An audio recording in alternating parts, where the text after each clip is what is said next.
At 9:47 p.m., every light in London switched off, all at once.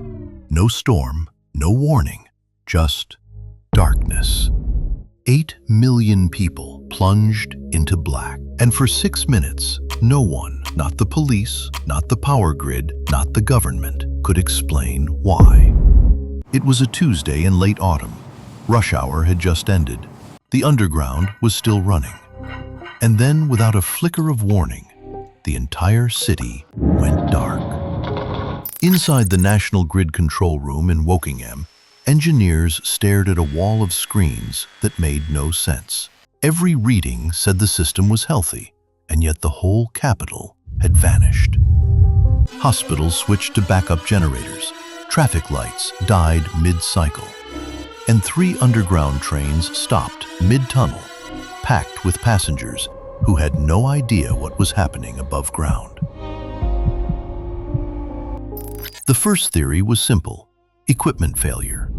But grid engineers ruled that out in minutes. Every substation feeding London had shut down in the exact same second. That kind of synchronization doesn't happen by accident. Someone, or something, had to trigger it. And that single fact changed everything. Within 20 minutes, the Cabinet Office activated its emergency protocol, the same one reserved for suspected cyberattacks on critical infrastructure. Meanwhile, on the ground, chaos was quiet, but real. No streetlights, no traffic signals. Thousands of Londoners walking home by phone light through a city they no longer recognized.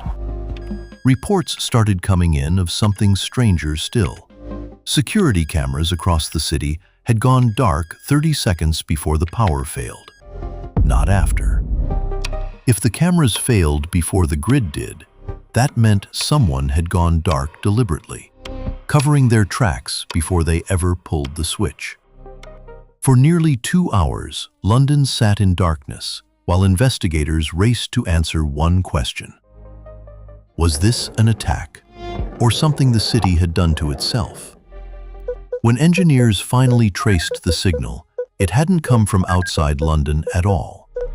It had come from inside the grid's own software.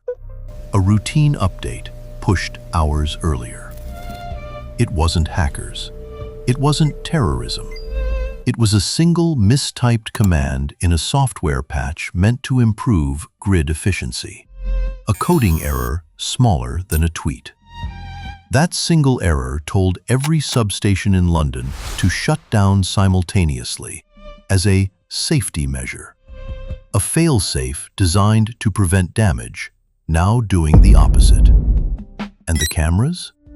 They'd gone dark first because they ran on the same network segment.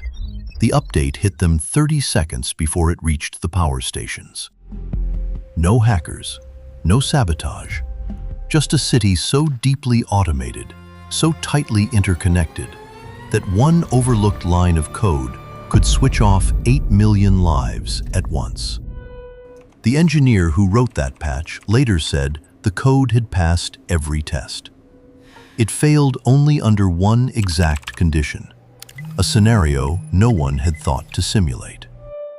Power began returning just after midnight, grid by grid, street by street, as engineers manually rebooted a system built to run itself. By 2 a.m., London was fully lit again. But the questions the blackout raised didn't switch back on with the power. How much of a modern city can fail from a single point of human error?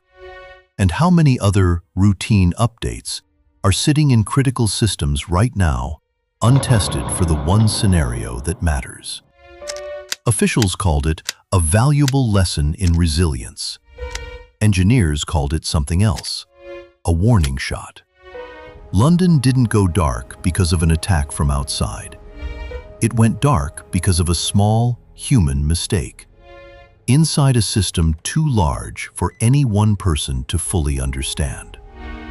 And that's the part that should worry you more than any hacker ever could. The day London went dark wasn't a story about villains. It was a story about complexity, about how interconnected, automated systems can fail in ways no single person can predict.